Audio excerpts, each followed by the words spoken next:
Mary, the patient's companion just fainted in the hallway. What? Is she okay?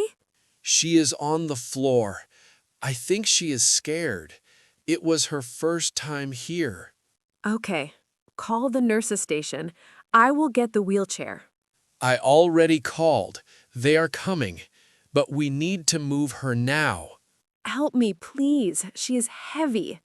I have her. Ready? Yes, slowly.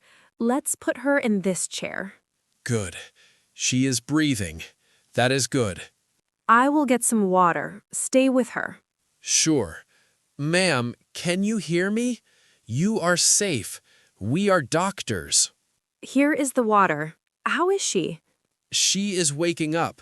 She looks confused. That is normal. She needs to rest for a moment. I will tell the patient he is waiting in room 3. Good idea. I'll stay here with her. Thank you, Mary. You are fast today. We are a good team, John.